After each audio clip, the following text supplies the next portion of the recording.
Hello there, Year 8.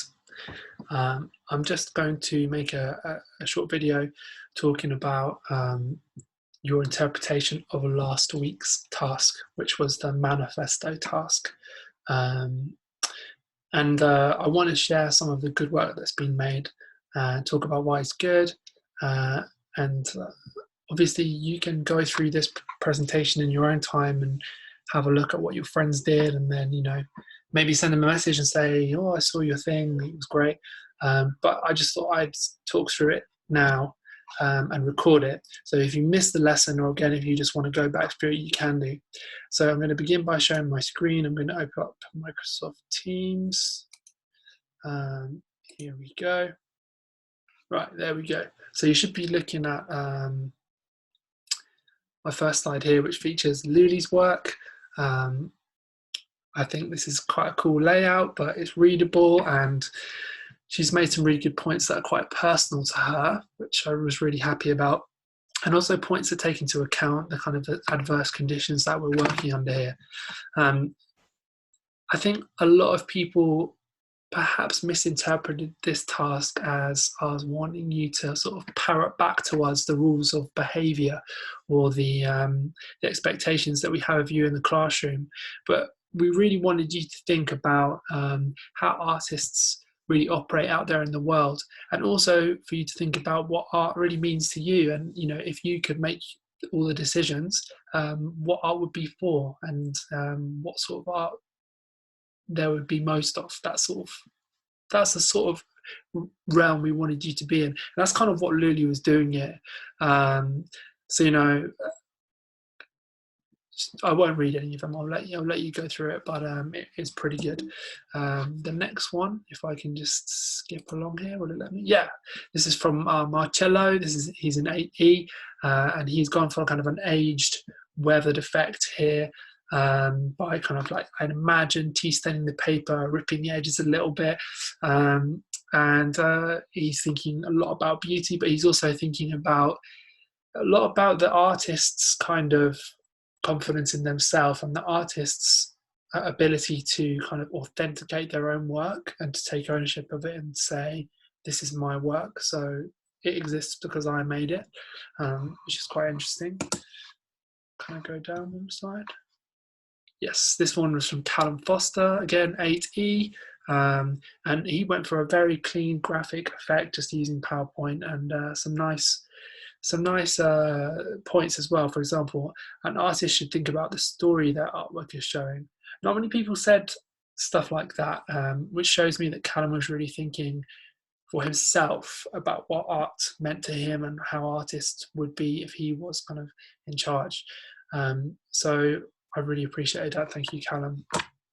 This one is Tizia's. Now, it's not copied when it came to me. This is what I got from Tizia, but I just zoomed in a little bit so you could see some of the detail. What was really cool about it was that she's got some really nice, positive, kind of snappy messages here, but she's accompanied every one with an image. Now, I don't necessarily think that she's made each of these images, but she's found them and she's linked them to the ideas that she is trying to put across, and for me that's enough, and it supports them, it reinforces them, it makes them more memorable. And I just like the grid layout, because a lot of people are doing a list, so to see more of a grid is interesting. Same with this one from Biba, again she's an 8D with Tizia, but more of a grid than a list, which to me suggests less of a hierarchy. 1 to 10, 1 you always think is going to be the most important thing, and often you see the quality of the list kind of degrading as the ideas run out. But by using this grid, it's perhaps not more democratic, but it doesn't sort of place the ideas in an order. It sort of just means that they're interrelated. Perhaps that's how all of these rules really work. Not one of them is the most important one, but they all support each other and link to each other. For some reason pause isn't loading here. That's frustrating. I wonder if I can come out of full screen. There we go. If I go back, will it just loading. Well, as you can see, Paul worked in black pen on yellow paper, which I love. And he also, well, looks like it's not going to work, which is very annoying. But he also filled some of the space that he had left over here with some abstract mark making, and was experimenting with what looks like a little bit of washi tape as well. And then he decided to title his list Professional Artist. So he was thinking more about how artists work out there in the real world rather than how we work in school. And I think it's quite interesting to think about how those two things are different. Okay, right, let's go to the next one. Okay, this one's from Martha Phibbs. She's in 8A. Okay, 8A I've only been teaching for 1 year, but they're a very talented group, just like the other 2 year 8 groups that I teach. So yeah, she's gone for the hand-drawn thing, and she's done a very nice, neat, sort of carefully laid out design here, which I'm a big fan of. And she's kept her points quite short and sharp, which I like as well. Don't turn art into a chore. I couldn't agree more, Martha. And when it becomes a chore, I often change the way I'm working so that it feels fresh and fun for me again. Although sometimes I've heard people talk about art as divine drudgery. That's a Grayson Perry quote. And he says that sometimes you do need to kind of like do your artistic chores and then you reflect on it and you realize that really it was really inspired, but at the time it can feel like hard work. There's nothing wrong with that. This one's from Dolores in 8A, and I was super impressed by the format of it being like quite big and full of color. For each point she's made, she has used a different piece of typography or a different sort of style of lettering. There's symbols on the left-hand side as well, which if you read really carefully, for example, balance of art and other subjects, she has got a yin-yang, so she's kind of used the symbols to reinforce the messages. And then of course at the bottom, she's included a really cute kind of uplifting drawing, which kind of just is just something nice to finish off the manifesto with, and to sort of remind us all that this is supposed to be a positive thing, you know. So this one was from Primrose Booth, and she's kind of used, she thought 10 points, I've got 10 fingers, and so she's used her hands to present her ideas. And I don't know if you can see this as well as I can, but on the end of each finger she's included a little illustration that links to the meaning of her points. Very cool. Jemiah, incredible use of colour there. I don't think I've ever seen that much colour in such a small area. Fantastic, well done Jemiah, good formatting, a master of Microsoft Word quite clearly, and some nice points as well. Here are some other ones here. We've got Hansi Pira, Loli Pryor, Zoe Raynon, and Jemima Stern, all making good work. And making some good points as well. A couple more from Lizzie Whelan, Lucy Chisholm, and Kate Sitaraman. Again, 3 very hardworking girls producing excellent work here. Well done, girls. Good stuff.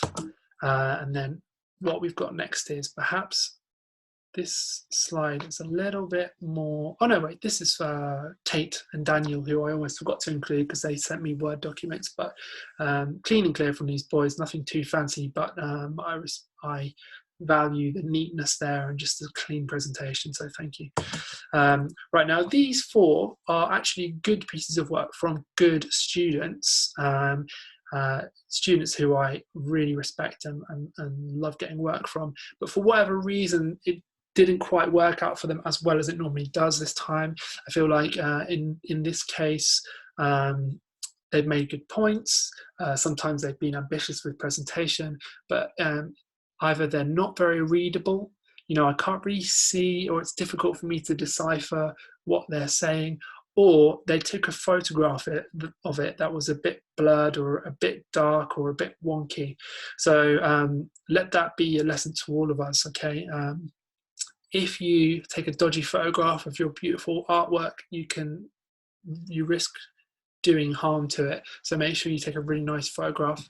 And of course, the other thing is that you need to think when you start your piece of homework how it's going to be read, because if it involves turning your head to the side, or if it's kind of all a bit scrunched up in a really small area, it's not going to be as readable.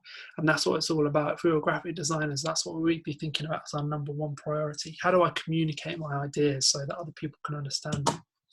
Right, there we have the lovely Miss Stewart, okay, and she's obviously emailed me in after having marked her Year 8 class's work. So here are some comments from her. Leo Di Trapani, well presented with thoughtful comments. Well done, Leo. Sasan Salamat, great presentation with repetition of an art student should in big text, which I quite liked. Well done, Sasan. I know Sasan. He's a keen ping pong baller and sometimes a Legoist as well. Yumna Khan, never met you, Yumna, but Miss Stewart liked the use of the manifesto in the background. I remember that, yeah, it was kind of almost like a watermark behind. We'll have a look at these in a sec.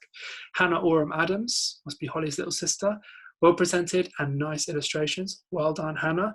Annalise Marasat, lovely presentation using a digital app, and I thought her statements were short and sharp.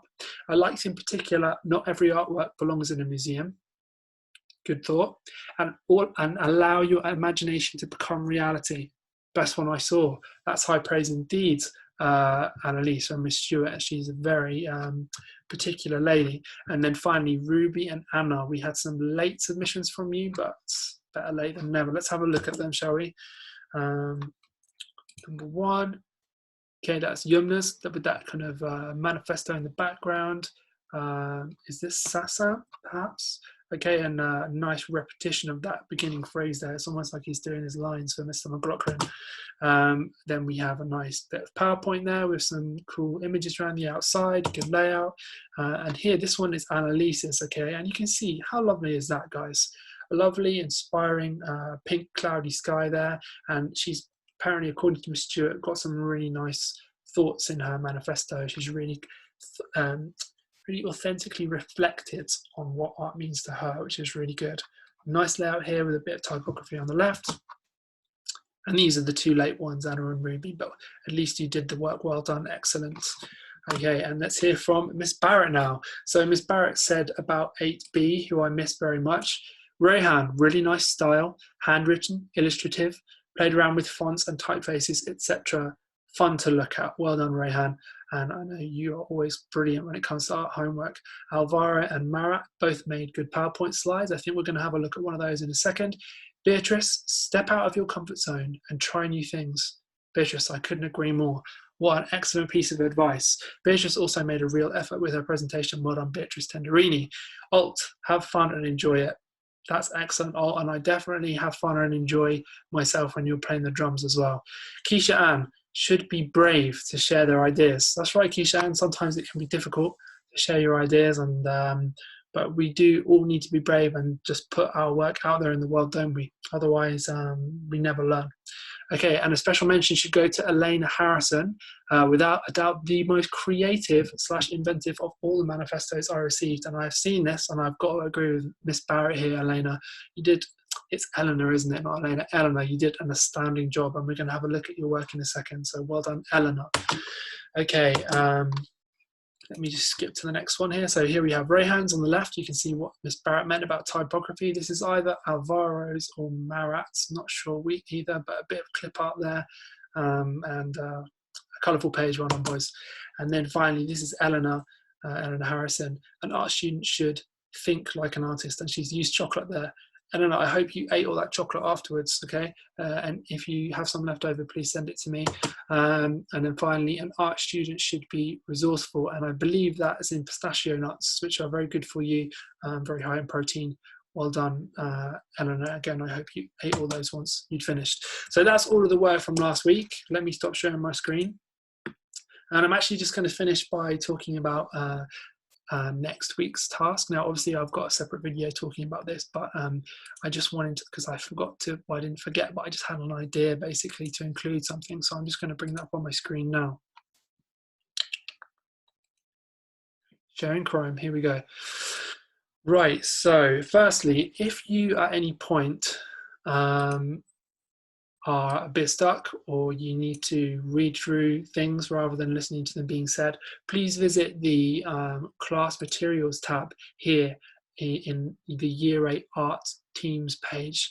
It's under the files tab there at the top, can you see? So when you go to the page, you will see this tab first, which is the post tab, and that's got our our weekly lessons in it, and it's also got all the comments and stuff that people have left. But if you go to the Files tab, there you will find the class materials folder, and in the class materials folder, you'll find all the useful documents really clearly labeled that you will need to understand what's going on. Right, let's talk about this week's task, which is groceries. Now, I've done a separate video, so I'm not going to go through this in any detail, but basically you're to take some photographs and make them into a piece of work based on the theme of groceries and stockpiling and supermarkets and all those things which have changed in our lives at the moment. So I just wanted to reference this artist here. I'm sure you're all familiar with this guy. His name is Andy Warhol, and he actually had a really big exhibition at Tate Modern before lockdown came into effect, which unfortunately is now empty. It's a Marie Celeste art exhibition, but this is a famous piece of work of his called the Soup Cans, and each of these is actually an individual painting, and they're all unique, although in many ways they're identical in terms of the shape and colour, because they all feature a different flavour of Campbell's tinned soup, which was very popular in the 1950s and 60s.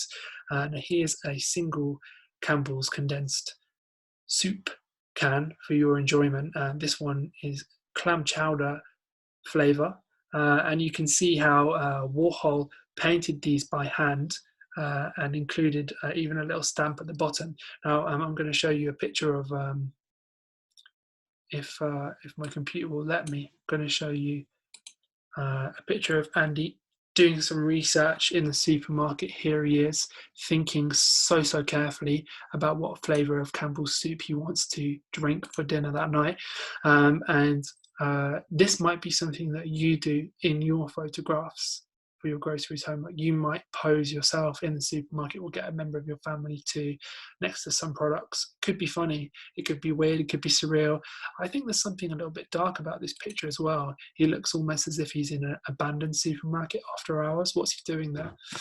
And here's a nice article from Vanity Fair all about the soup paintings if you're interested. And I'm just going to read a little bit here. The 32 paintings looked to be machine-made, yet no two, Scotch broth, green pea, black bean, were exactly alike.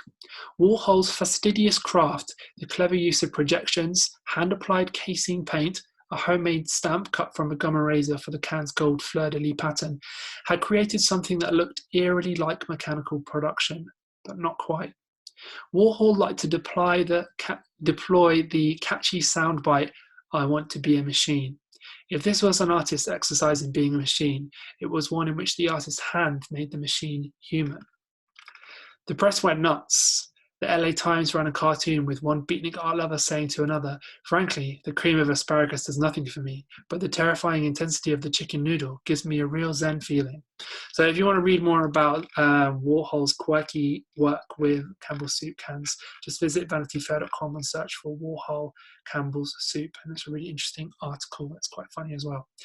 Right, I will unshare my screen, and thank you so much for watching, and I will see you in our lesson tomorrow, and I will see you in my email inbox and also on Show My Homework. Bye-bye.